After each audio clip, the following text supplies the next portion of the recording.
Alright. I thought that I'd do a video here, bring you up to speed on what I'm doing. I didn't get to make any progress over the weekend. I had to help a friend of mine move, so we were doing that all weekend.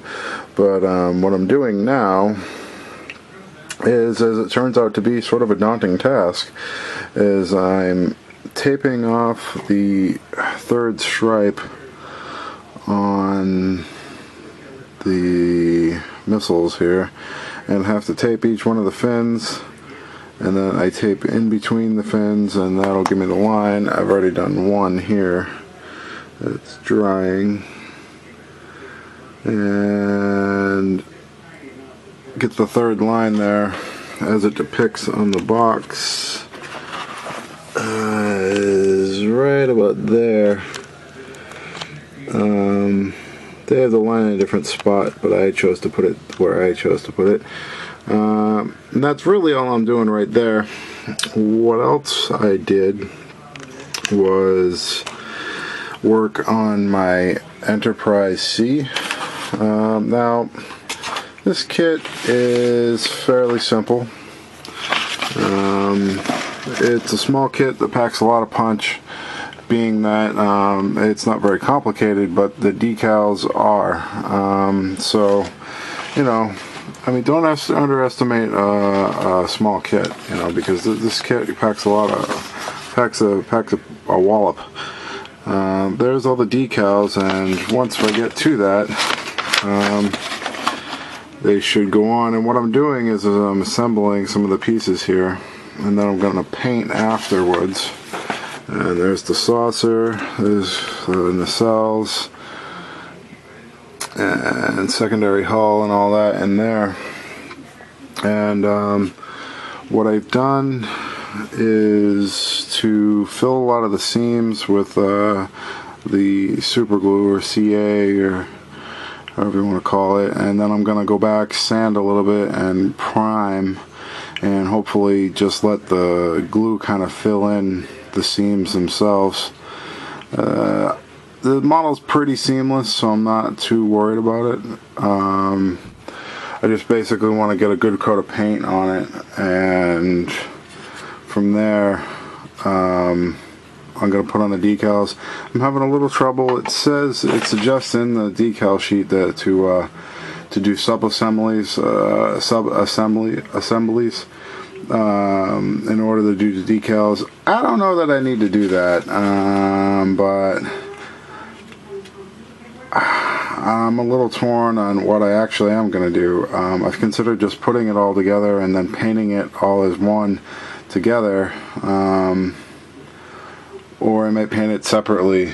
Whatever is more seamless, I'm going to go with. I'm going to see how that goes. I'm also going to put it on this stand that I had left over, and I plan to put it on the stand like so. I'm going to have to drill a hole. It has one hole for the one mount, and then I'm going to alter that a bit and drill another hole and put this right on that, just on as that angle as well, and just utilize that just the way it is. So that's about it. The only other thing I might show you here is maybe we can I can untape the let's see, this I have. If I can get the tape off of it, that'd be great. And see how the stripe came out. Hopefully I didn't get any bleed through, and I can see already that I have. That's not a big deal. I can touch it up. See how bad it is here. This tape is great. I've been using it. It's not too bad. It's not looking that terrible. And let's see what we got here. yeah, for the most part there's a stripe on there. I'm still going to do a lot of detail and weathering and other stuff to this kit once I get going fully or completely. In the end, yeah, I did have a lot of bleed through. I was hoping that wasn't going to happen, but a little touch up with white and won't have to worry about that. And that, I was wondering how I'd get that stripe on there. I considered painting it, you know, black in the first place and then doing it the other way around, but this just looked easier. And there's the stripe, little bleed through here and there, but not too much of a big deal.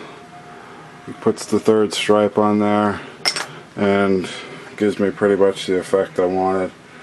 So I might not even worry about the bleed through too much, maybe a little bit.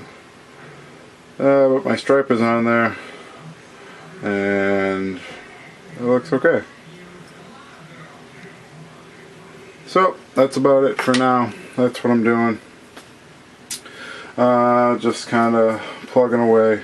Like I said, didn't get to make a video or get any progress this past weekend. So I'm working at it now, plugging along. Thought you'd keep you up to on the same page, so to speak, and check back and I'll have some more.